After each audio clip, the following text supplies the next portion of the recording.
C'est ce que ça dit. Nous sommes en période délicate où certains se posent la question, comment je vais faire pour me nourrir? Parce que je suis cloîtré au même endroit. Je ne sais pas à quel sens vous vouez. Qu'est-ce que je vais faire? Peut-être vous êtes une famille nombreuse et je te pose la question. Regarde le résultat ici. Les lionceaux éprouvent la disette et la faim. Alors que de nature, les lionceaux ne peuvent jamais éprouver la faim. Quelle que soit la famille, ils ne peuvent jamais éprouver parce qu'il aura toujours à trouver, il aura des brebis galeuses qui va nourrir son enfant. Mais il dit, ici dit, même si les lionceaux éprouvent la faim, ceux qui craignent l'Éternel, ceux qui sont les enfants de Dieu ne manqueront jamais de bien. Je ne sais pas comment, mais je sais que le Dieu que j'adore, le Dieu que toi et moi nous adorons, il pourvoira à tes besoins. C'est un Dieu qui a la solution à tout problème.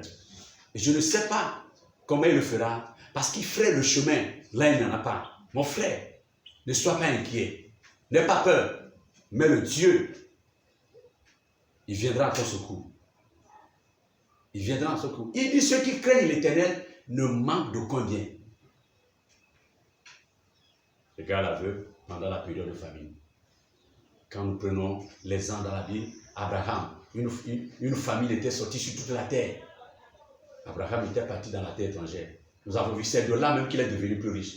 Nous avons vu Isaac, la famille était sortie encore sur toute la terre. Isaac était parti dans une terre étrangère. Il était devenu plus riche. Nous avons vu même quand c'est le prophète même qui a empêché la pluie de tomber. Il a fermé le ciel.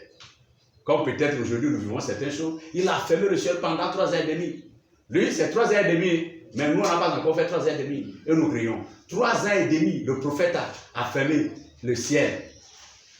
Mais Dieu l'a envoyé vers une veuve.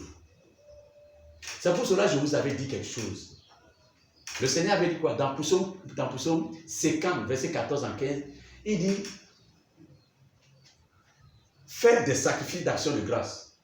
Et au jour de la détresse, invoquez-moi, je vous répondrai. Dieu a envoyé le prophète vers cette veuve. Et nous avons vu pendant tout ce temps de la famille, les autres, ils mangeaient à satiété.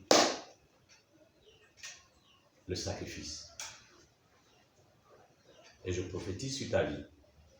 Tu ne manqueras de quoi que ce soit. Le Dieu d'Ambroise te surprendra. Je ne sais de nulle part qu'il enverra les biens, la nourriture pour vous. Soyez bénis au nom de Jésus-Christ. Nous allons commencer